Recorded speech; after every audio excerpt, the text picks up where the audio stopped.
Awesome. All right, I got it, bro. I'll lead us off into the charge. Lead us off, bro. Lead the charge.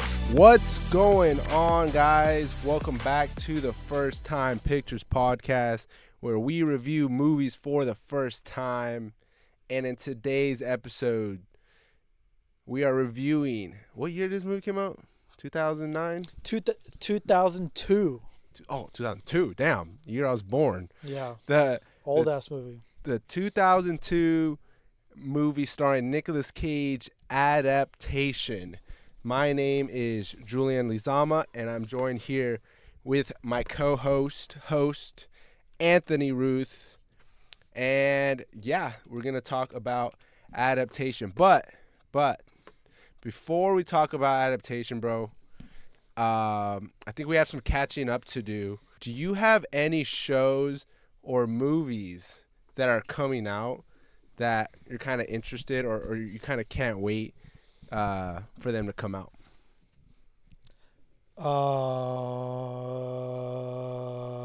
Supergirl. That's pretty much the only one I could think of that I'm like really waiting for. You saw the new trailer today? I did not. I was going to watch it, but then I thought, oh, fuck, I already saw a trailer. Like, I'm good. I get it. I don't want to see more stuff. I'm super tempted because I do want to see it, but I'm like, fuck, I know it'll be better if I just wait. We're like 2 months out, 3 months out, you know, like no point. Just wait. Did you? Yeah. No, but I saw people like I think it was Ben. He posted something, and I was like, "What is this? Like, this guy sounds so familiar." And it was freaking. Not to spoil the trailer. Momoa. No, but it's David Cornsweet. He's talking in the trailer. Oh, nice. And then I was like, what the heck? And then it showed Supergirl. I was like, oh, what the fuck? I was like, okay, let me turn this off. Because for some reason I thought it was like a Superman trailer, but it was a Supergirl trailer. So, yeah, I skipped that. I was not trying to get anything spoiler. What about you? There's no movies coming out soon, so let's get right into it. Adaptation. Guys, if you don't know, today is March 31st, the last day of March. Tomorrow, the blockbuster, world-shattering, record-breaking. You see how I'm speaking in terms like they've happened already? Because I know they're going to happen. Super Mario Galaxy comes out tomorrow, guys. I'm not like super hyped, but I'm like, oh shit, like what is this movie gonna be about? Like something you might not know about me, bro. I actually never played the Super Mario Galaxy games. I didn't even know it was a game. I thought it was just the title of like the new movie. Yo, yeah. So they have a Super Mario Galaxy, and I never played that one. That one came out like right after I started transitioning away from like Nintendo. But yeah, so this one, I'm not going to be able to have maybe as much bias like you said I had in my first movie. Nostalgia bait with the OG games. But you're not going to get the references, bro? You're not going to understand the references? Exactly. So the references can't bias me. So like you said, if they can only rely on references for you to think it's a good movie, you know, I'm going to have no references here. So but you'll recognize the main player. Oh, Mario reference. They have my favorite character of all time, Bowser Jr., making his screen debut.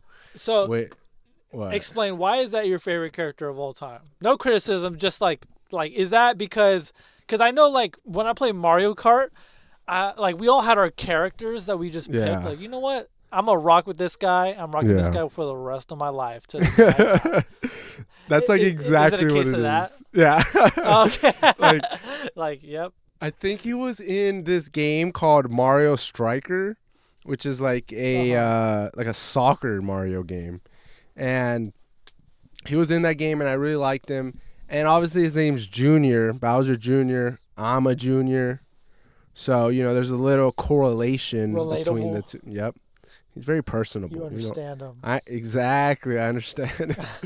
So I've always picked him. I always pick him in every game. Like any Mario games, so I'm hyped to see him come as a character. And I think I forgot who was voicing him, but I know that one guy Peel from Keel and Peele is voice. No, sorry, not him. Donald Glover is voicing Yoshi, and I think there was a famous guy who was voicing Bowser Jr. But I forgot. Oh, you said it was Benny Safdie, right? Oh yeah. Benny Safdie. Yeah. We've been getting familiar with him. The Safdie brothers, they've been making a name recently. So I'm a little. He's cashing it. He's a sellout, bro. He's like, He's I'm tired selling out. I'm tired of making good movies. That's what he said. I'm tired of making good movies with no money. I want money. You know what, bro? Movie. I'm bringing our drama to the podcast. I don't care. I don't care, guys. I honestly, guys, I need your guys' opinion on this, please. Comment down below. Take a side. Take a side on this, guys, because me and Anthony debated this topic probably for an hour straight.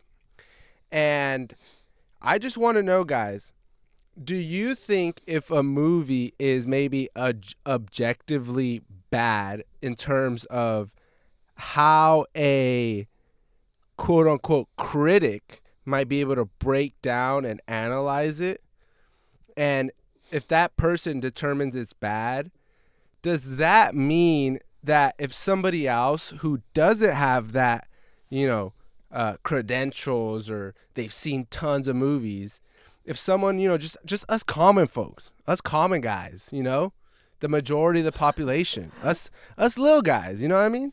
If we come to a different conclusion and we say this movie, no, I actually think it's good, is our opinion invalid because somebody who could break it down a little more, determines it's bad? Because Anthony over here is talking about Mario movie got 44% on Rotten Tomatoes. It's horrible. You know what I mean? The critics said it's horrible. But I'm going to go watch this movie and I'm going to see what my opinion is. Is my opinion invalid because I don't agree with these critics and I think it's a good movie? I want to know if anyone can understand what we're saying here.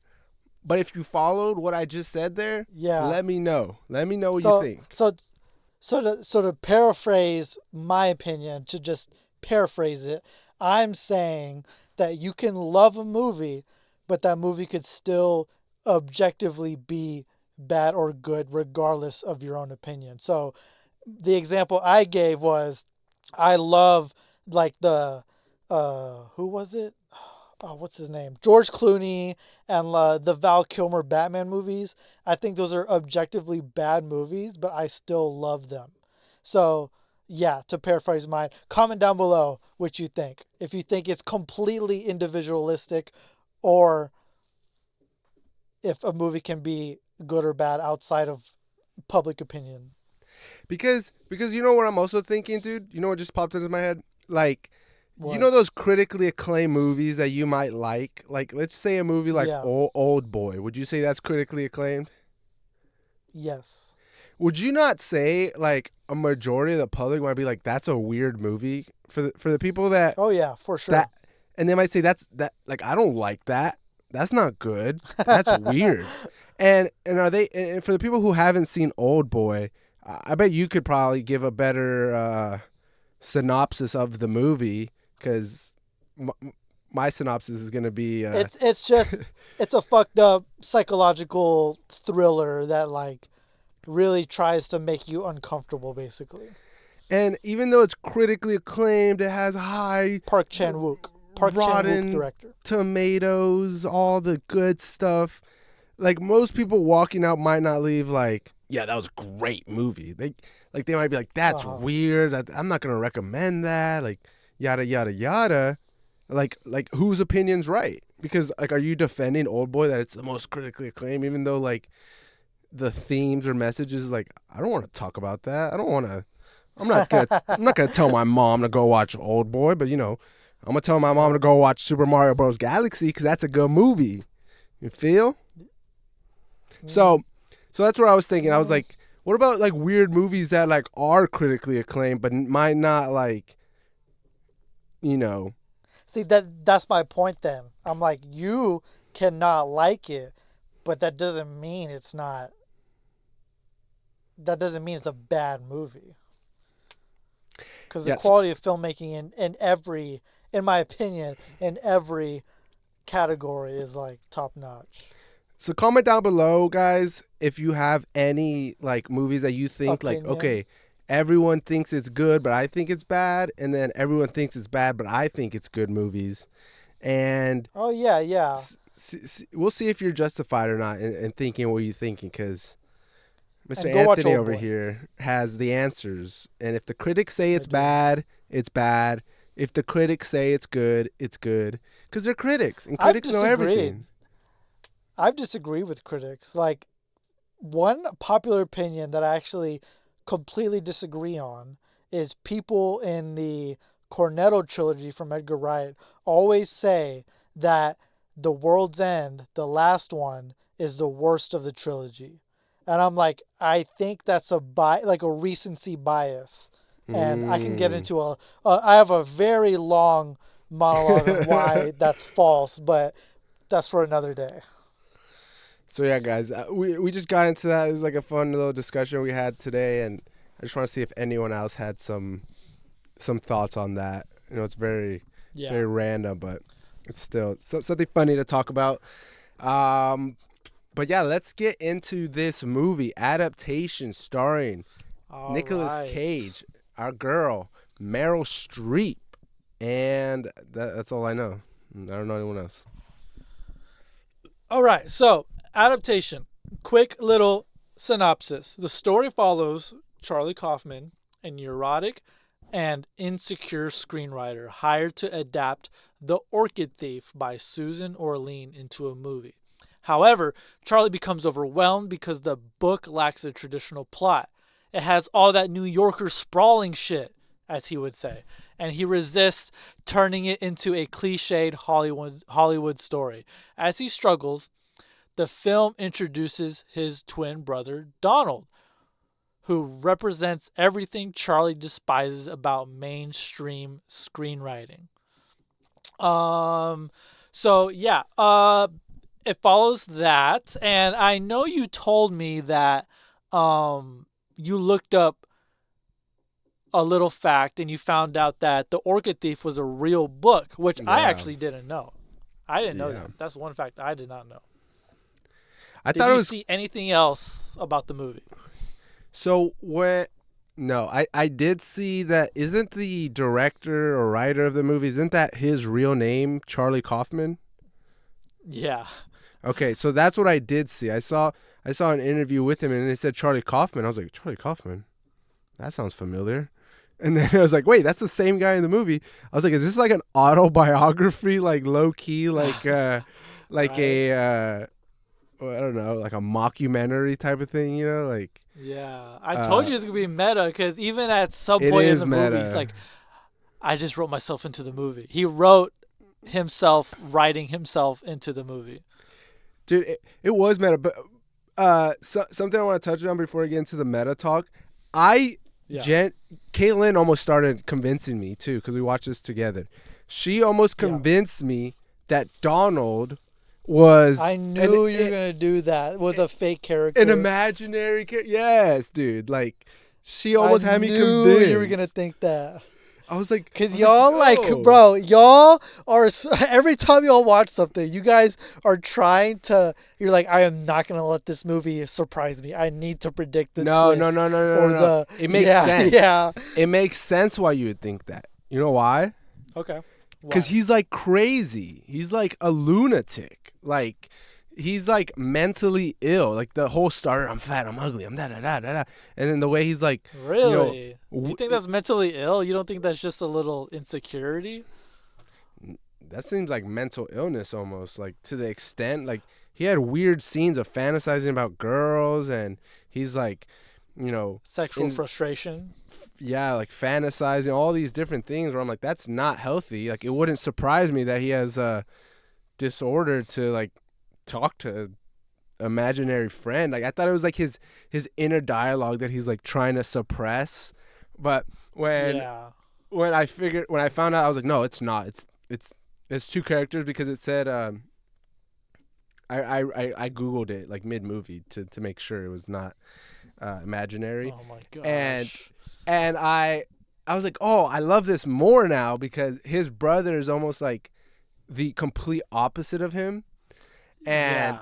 and I really love him because I see my like all I thought is like I'm Donald and Anthony's Charlie. Like that is what I thought in the movie. I'm like, bang, Bro. bang, explosions, and then Charlie's like, no, you need to be methodical, and there needs to be a reason, and there needs to be this and subplot and this and that and that and this Bro, and this. I couldn't agree more because I'm just like so like I'm not a good writer, right? I'm not gonna toot my own horn, be like, but I've tried writing before, and literally every thought that goes through my mind is like, okay, but if I do that, is that too like Hollywood? I don't want to. I've literally thought that like one of his first lines, he's like, I don't want the story to be artificially driven by plot points. I don't want to have to insert sex and drugs just to like keep the attention.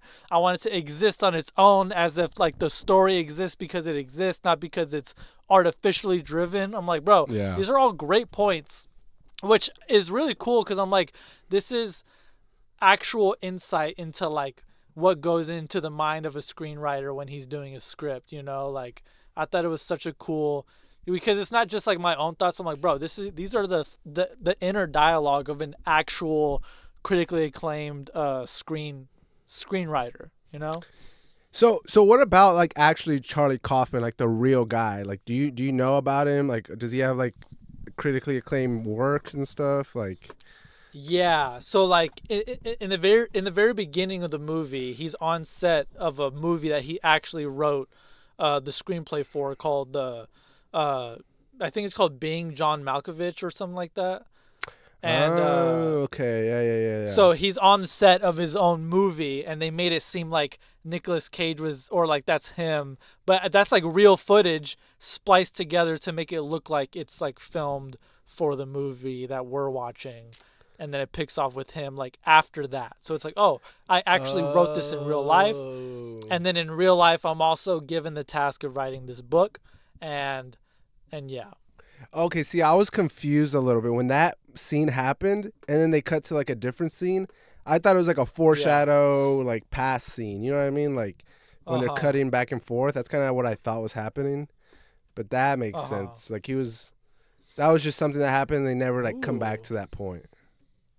Okay, I didn't even realize this, but I've seen a couple of his movies, like Anomalisa. I remember Ben and I were like hyped for that movie because I was in college when that came out, and I remember like torrenting it as soon as I realized I could find it. I mean, purchasing it legally. And also Eternal Sunshine of the Spotless Mind, the movie that I think you need to see because it's Jim Carrey not being traditional Jim Carrey. He wrote that one. Genius screenplay, but he doesn't have a whole lot, but he does have some good stuff. Yeah, so I really love Donald's character in this movie. Like one of my favorite scenes with Donald was when he's like, Charlie, I need a way to make this murder like very interesting and like not something. And then Charlie's like, make him cut up the person and feed it to him, and then eat it. And then he's like, that's a great idea. He's like, I was joking. And then Donald's like, but can I use it though? Like, he's like, oh, true. But can I take it? I love that, bro. Donald's so like naive, like hungry to make a blockbuster movie. Like his character's so I was so glad that he wasn't imaginary because it made his character just be way more better that he was a real person, which I really liked. Yeah, and I completely agree too. Like the character of Donald, like you feel like, bro, I'll follow you anywhere. Like you're him. You're just him. You're the coolest guy at the party every time. Like I'll follow you wherever you go. You want to do something? Let's do it. He like represents what people like kind of wish they were, you know, like you wish you were the confident guy who can just, you know, really when he sets his mind to something, free spirit, you set your mind to something and you actually do it and you have confidence doing it. as well. I'm just like, dude, this guy's awesome. And I actually think I did have that same thought. I was like, is this in his head? And But if I I think think it, it's crazy. But if you think it's an intellectually conclusive thought critic. that makes Yes. sense. Sorry. Exactly. Listen to the critic. I'm a normie. Sorry. Okay, sorry. But I also love that when they introduce him or when he's talking about his script, another meta is like they comment like what they're talking about in the script is things that they actually do in the movie. So he tells them like it doesn't make any sense. How are you gonna have the same actor playing two different people in the same scene? Yeah. And he's talking to himself, and then Donald says like, camera tricks. He's like, Yeah. and like he like scoffs at her or whatever. I'm like, bro, they're talking about what they're doing right now. That's crazy. Dude, they had so many meta jokes, like so many that I was like, wait, like there came a point where I was like, wait, like they're talking about this move, like the biggest one, the biggest nadir moment was like, when Charlie's like at that seminar, and Robert McKee. He's like, and God help you if you do voiceovers. And right, it's while lazy. While he's having a voiceover, I was like, oh, this is definitely talking about this movie like at the same time. It's so funny. Going back to Donald, bro, I can just talk about Donald forever, but I love Donald just like following this guru and like actually taking his advice, and Charlie's like, you can't be following a guru. Like, if you listen to someone else's advice, like that's not the truth. It's just what they think, and it's true, bro. See, Charlie spins some facts, bro. Just because a guru says something doesn't mean it's true. True, but I also loved what Donald said because he's like, no, they're not rules. Rules say you have to do this. Principles say this works. I'm like, oh, that's so true, because it's like people break rules all the time. But yeah, like that's one thing that Tarantino said when he wrote Pulp Fiction. He was like, I don't want to do a linear story. I want to break the rule. I want to show the character's death in the beginning and then have the character, still exist in later in the movie. And yeah, I remember when I first saw this movie, bro, like, I think I've told you this when I recommended it on the last episode we recorded, but there's movies where I feel like they just suck you in and I just can't stop watching. And even they're just basic conversations for some reason have me like captivated, and I'm just so interested in the world. And like the way he says that the story just exists and it's not artificially driven. I'm like, bro, that's what I think about this movie that you wrote. Like, I feel like it just exists and things aren't happening just to happen. Like, this world actually exists in itself, and I can't turn my eyes away from the screen. I'm just like so interested in what's going to happen next, even though nothing like, at least in the beginning, there's no drugs or like deaths and betrayals. It's all just some guy like going crazy because he feels like he's has writer's block and he's in a creative corner. But I'm like, why is it still so fucking interesting at the same time? Even like all the characters too, like all the characters aren't like super crazy out of this world, but they're all like, they all have their own like charm, and like they're all distinct from each other. Charlie from Donald, or even I forgot LaRouche. the LaRouche, yes, LaRouche, and I forgot the girl's name. That actor, I'm not sure who played him, but he fucking LaRouche is a real guy. Like, he played him so good. I'm like, dude, this guy actually exists. Dude, yeah, like LaRouche was so funny. Like anytime he was on screen too, like when he's like, "Can I play myself?" I was like, "Is that meta?" Like, because he's kind of playing. Is that meta too? Even to the point, bro, where I'm thinking, I'm like, okay, maybe this side story is the real movie, and like we're watching him actually write the script, but it's like, but it's kind of not. It's kind of like he's trying to write a script, but these are the events he's trying to base it on, and he's trying to make it interesting. And the original story kind of is interesting, but he doesn't see it as interesting because he gets like a very limited perspective because he can only base it off of the book. Yeah. Like I actually looked it up. I was like, okay, wait.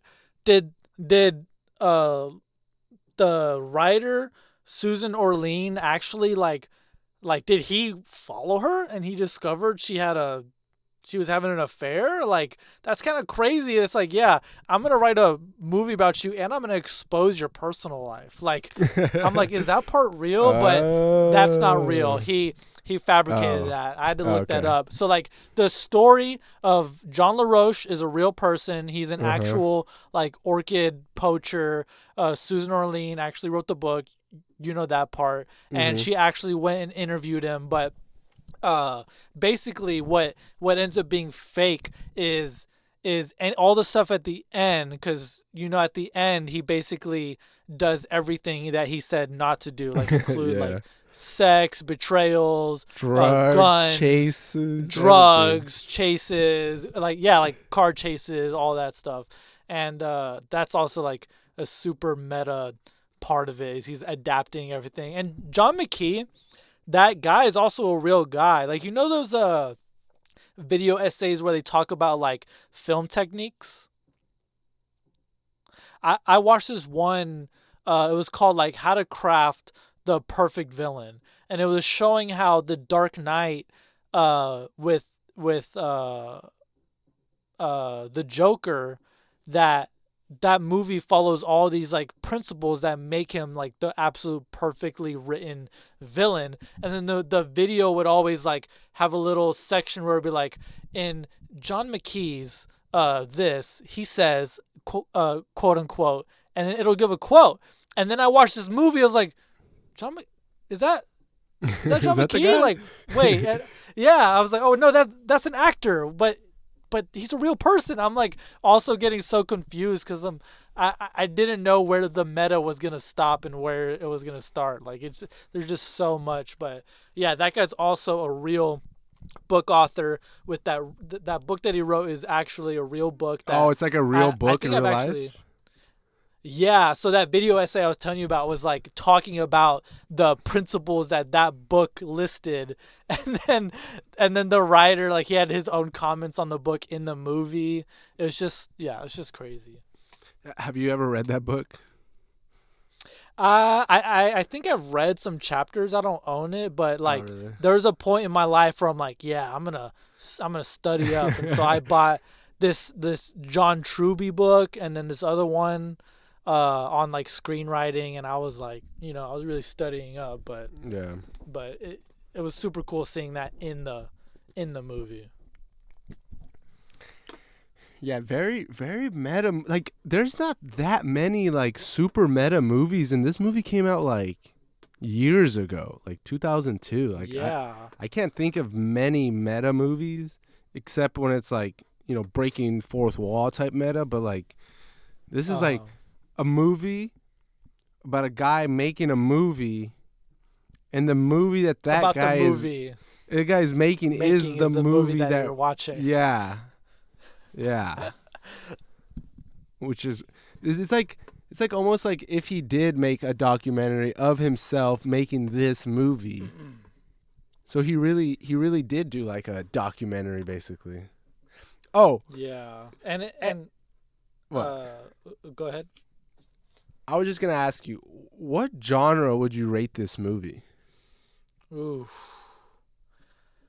I'd just say drama. Like, Drama? I'm not even sure. Like, just drama, because, you know, it's dramatic. Like, I'm not even sure. What would Be- you say?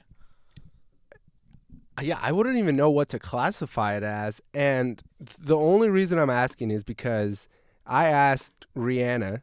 We were talking. That's my Yeah. girlfriend's sister. I we were talking and we were like, hey, you should watch this movie Adaptation. It has Nicolas Cage. She was like, oh, I haven't, seen too many Nicolas Cages, but then she starts naming off like 20 Nicolas Cage movies she's seen. But like she was saying, okay, like I'll check it out. And she goes, oh, it's a comedy too? Yeah, I'll check it out. And I go, Oh, oh yeah, I'm looking right now. It says comedy crime. I'm like, what? I'm like, yeah, go ahead, go watch it. Yeah. But It is I, a funny movie, though. I'm like, it, that's valid. I was laughing in several it, scenes. it is funny. It is funny. So I'm like, okay, it kind of is a comedy, but like, when I think of comedy, I think of freaking, Adam Sandler or some, Seth Rogen. Seth Rogen movie, but not freaking this movie. This is like, yeah, confused. I don't even know what's a good name for this, but me neither. I find it odd because it has like really good reviews, like 90% Rotten Tomatoes, but at the same time, I'm like, before and after I saw it in film class, I never heard a single soul even mention this movie. Like, not anyway. Even in talks of like when people talk about Nicolas Cage and his career, never bring up Adaptation. Like, it's not even mentioned or thrown a bone. I'm like, how? I think this is like probably his best movie that he's ever done. Like, my favorite one from him. Maybe it's because he's like a weird character in this movie. You know what I mean? Like, it's kind of like the old boy thing where it's like, I don't want to talk to people about it. Like, you wouldn't recommend this to everyone. Let's talk about Ghost Rider instead. You know what I mean? Like, if we're gonna talk Nicolas Cage, let's talk about Da Vinci Code or whatever movie he's in. National Treasure. Yeah, that one. So, yeah, never heard of this movie until you talked about it. But someone I did want to talk about too, Meryl Streep, bro. Like, that's my girl, bro. Oh. So you wait. So you let the audience or let the listeners know you said like you'd only seen her in Only Murders in the Building, right? Yeah, that was my first interaction seeing her in Only Murders in the Building, and I loved her. Like, she's a fun character. I loved every time she'd come back. She was always like just this like soft, kind-hearted person, and I always liked seeing her in the show. And she had like range in that show. And that's something I think you told me. You're like, dude, like any scene she's in, she's like out acting everybody. She's just like, she fits more naturally into the scene, even if it's like not like the other actors are bad or anything, but it's more like she just really like sinks into that character where you're like, dude, she's that character like 100%. And when I'm watching her in this movie, I'm like, Meryl Streep, what are you doing, girl? Like, I believe that you're doing these drugs. I believe that you're crazy. I believe you. What are you doing, dude? I'm starting to not like you. Stop it. Yeah, this is not like you. Come back home. Like, so like, dude, shout out Meryl Streep. I know you're listening right now. Shout out you, girl. Like that. I just like seeing, like it's funny when you find an actor that you kind of like, and then you see other movies. You're like, oh shoot, you're like, you've been here, bro. You've done this shit. Like, you've been around. So you'd say you liked her performance in this movie? Yeah, definitely. She was fun. She was like probably she was a little crazy, but she was like one of the more mellow characters of this, if you can believe it or not. She was also super. I think all the characters are like very like multi-dimensional. Like, you get her. You're like, you get that.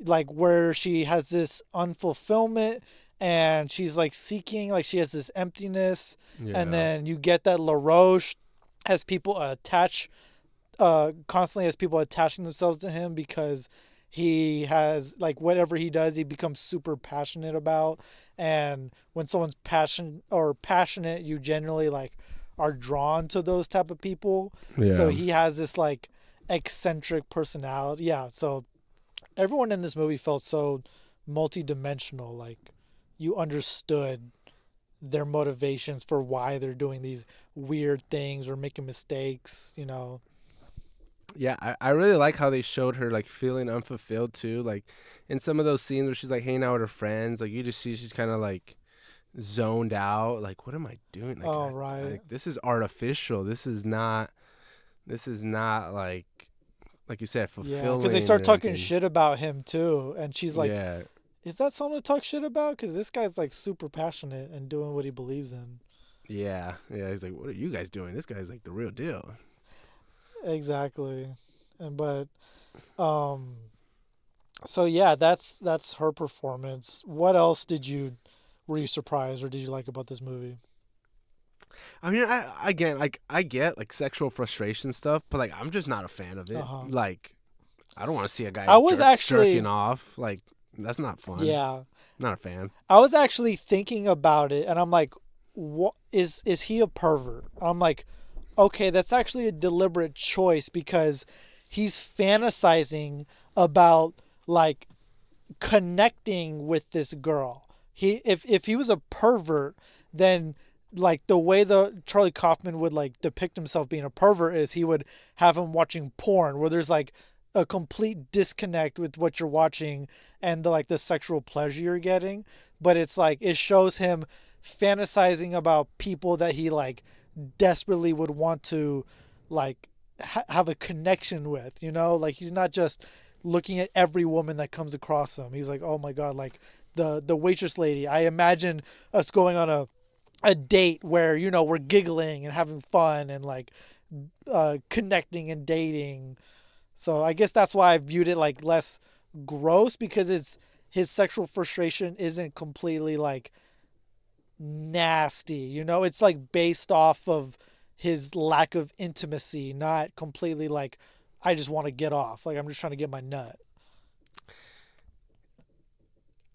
I mean, I hear what you're saying, and I get like you said, yeah, like I get it. He wasn't just fantasizing about random chicks. It's like people like he kind of is loosely connected to, and like he's like, I get you as a person, and I could have a genuine relationship with you, but like, bro, like, it's just like weird because it makes me feel like, dude, what are you doing, bro? Like that's like just because you do it and you have a maybe okay reason is not like cool. Like That's true. like you know what I mean? Like Yeah. if you're you know, what do they call it, choking the chicken to like your coworker just because you like actually want a freaking connection with them is like, that's still weird. Like it's still uncomfortable. And so like when they kept showing stuff like that, I'm like, what's the point of this, bro? Like, and yeah, it did make his character feel more like, you know, like you almost feel sad for them. You're like, dude, this is where your life is. Like this is what you've become. And I'm not trying to judge him or nothing, but it's like, dude, I don't want to see that. So like, you know, the scenes that had those things was just more like, I'd prefer if it wasn't in here, but like, I guess it makes me feel slimy and icky about him more, which is kind of his vibe, I think, a little bit. So that was just one thing that I was like, didn't really care.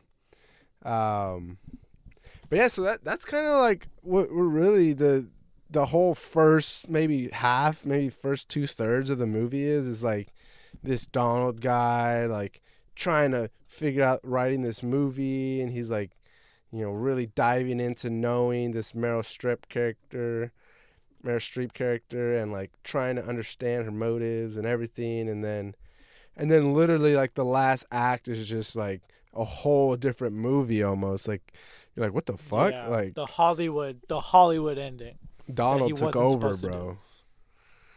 do. Literally. Which is fun though. Like literally, I'm like, you know, he's sneaking in the backyard. You know, Right? Like this is getting good. you're like, what the fuck? Like, what are you doing, bro? Like, this is not like you. And then he gets caught by LaRouche butt naked, and that's it was so Yeah. funny. Like, he's like, hey, and he's like, oh, you running the movie about us? Yeah, No. nice to meet you. No, Yeah, he's yeah, playing like, me. like that was so funny. I'm like, he would be like so naive to the. Yeah, that also shows how kind of like self-centered and like egotistical he is. He's like, a guy can break into my house, but if he's making a movie about me, I forget everything. And I'm just like, let's do this. Bro, the Meryl Streep's just like, we gotta kill him, and I'm like, okay, this movie's different. We've changed course. She's like, we gotta kill him now, and I'm like, what are they gonna And that do? is actually a scene where her acting chops like is on full display because the camera's just on her, and you literally can see her thoughts racing and like coming to the conclusion like, oh, like we have to take care of this and kill him because it's just like 30 seconds of the camera on her face, Yeah, and you can just read her mind just from the way she's acting, like the logic she's going through to justify like killing Donald or Charlie Kaufman. quick question. So was LaRouche, was he like actually like a noble, like what were the plants called? Oh, I can't. Orchids. What was the plant called? Yeah, orchid. Orchid Like, poacher. was he like? Because he said he's gonna get the orchids to regrow them or something. Like, did he Oh, and actually save them. have a noble mission, or was it always like for the drugs? I think I think they keep it like that to make sure you're like in Susan Orlean's like perspective, because it's like you're doing something illegal and you're so sketchy and you're a mess and like you're jumping from one thing to the other. So there's all this proof that like you're probably lying, but at the same time you talk really good and you sound so convincing, you know? So like I actually don't know, but in my mind I'm like I want to believe you, but you're still so sketchy. Yeah, because they talked about he had his own nursery and he was like actually like intelligent about the orchids. But then he started He said that. He said he knows it.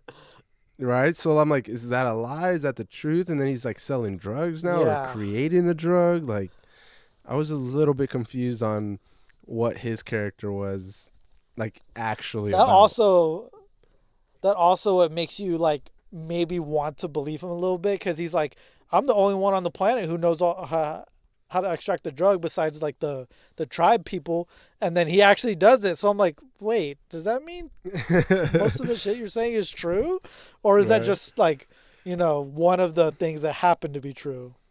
Yeah. We'll say it's true. We'll say he was a noble guy. He got caught up with the wrong crowd. Because that's what Yeah. they did say. They did say I knew where the orchids were, and this native tribe came to me to help them find it, and they're the Yeah. only ones that can technically grab it. So maybe that's what it was Legally like. grab it. Yeah, maybe that's what it was like. He was just like a smart guy who knew it, and then when his nursery burned down or the hurricane took it away, Yeah. the that tribe came to him and was like, "Son, you have to come with us. We will get the Yeah. orchids." Oh, bro. And his backstory is actually like tragic as hell. I'm like, Oh you yeah. are such a sympathetic character. Like, I do feel bad for you. Like, if I was Susan, I don't know if I'd go that far, but I'd feel that same like captivation. Like, damn, you've been through some shit and you're out here, like, he's almost seeing the glass half full. Like, he's still just carrying on. That scene where like they show like them get hit in the car, bro. Ugh, like The car wreck, dude, freaking brutal, bro. You see the visceral, brutal. blood, teeth knocked out. Ugh, such a Yeah. nasty scene right there. Tough Um, scene. but yeah, so that's kind of where we get, and then we get to the end, bro. We get to the climax where they're on that chase. They take him to the woods to kill them, and bro, They have to hide out on the log. I wanted to ask you about that scene because that's my favorite. The dialogue between them two is like my favorite. What did you think about like when they were having that heart to heart talk? I like that because at that point I was like, okay, this movie's meta, and something he mentioned where he's like, I don't want no characters to have huge Yeah, to learn life lesson. revelations. Yeah, life lessons, because that's not how real life works. They're like, life's not like that, and da da da da. And then, he's having this revelation that he loves his brother and all this stuff. I'm like, son of a bitch, bro. You fucking, it is like that all the time. Like they do come to realizations, Yeah, and yeah, he's having his heart to heart talk with his bro, and like how his bro loves him and stuff. And I thought it was a sweet yeah. moment. I love the quote that his brother says where he's like, "But they were making fun of you. Like I didn't care." And he's like, it doesn't mind or it doesn't matter. Like it's my love. She doesn't have the right to take that away." And then he Mm, says, yeah, you are what you love, not what loves you or what loves you back." I'm like, preach, preach, Donald. I love the So Mario movie. wise. Some people might not love it, and it's not what they love or don't Like, love. It's what it's we not what. love. It doesn't matter if the Mario loves you back. It's the hmm fact that you love Mario. And then, bro, probably the biggest gut wrench of the whole movie, like jaw drop. Me and Caitlin look over each other like, no way. And when they finally make it out of the woods and they get in their car and they're running away. He's shot. Yeah, they're running from bullets, everything, and bro, freaking, I forget what happens. They hit a truck or something, and freaking Donald flying out this front window. Flies out the front. Just dead on him. Like, it actually always makes me laugh because whenever, oh my gosh, like Donald can't stop being like happy. Like even after he's shot, he's in the car. He's like, I got shot. It's not fucked up. And he's like giggling while he's saying like, It's not fucked up. And then Charlie tells him like, stop laughing. Yeah. And then they're singing at the end. Can't stop being happy. At the end, it's me and you. You and me. I do. Oh my gosh, that moment's so good too. So sad, bro. So sad. And then what happens, bro? Like, does Meryl Streep's character just get away with it? Like, I forget what happened. I think she got arrested. Like she got arrested. All the cops and ambulances were there. They carried away the body, and then it just goes to like a year later. So like they got arrested. Things resolved. The brother died. They had the funeral. All that. Yeah. What happened a year later? I think that's when he decides like, he needs to turn the events of him writing the movie into the movie, and then he's like, and he's like quoting, like what he's typing in as the end of the script is actually what's happening at the end of the movie. He's like, Donald gets in his car, he has hope. Oh yeah. And he drives off, and then the actual song starts playing, or it's like, da, da, and then the camera pans down to the flowers, like going through the seasons, like the time lapse. Yeah. Like, bro, that's such a good, like, oh my god, the directing, the visual storytelling, the metaphor. The meta movie. The metaphor. Oh, the metaphor. There's 4 characters. Ooh. So that's basically the movie Adaptation. Super meta, ends exactly how he said that he didn't want to end the movie, but at the same time, he like proves the book writers, or the seminar guy, Robert McKee. He proves him right, as in like this does work. As an audience member watching, I was like, I mean, he's right. Like that got me really into the movie. Like that was the best part of the movie. Mm-hmm. And so yeah, that's Adaptation 2002. I highly recommend anyone listening to go watch it. Do you want to do ratings? Let's do it, bro. You got a system? You got a rating system ready?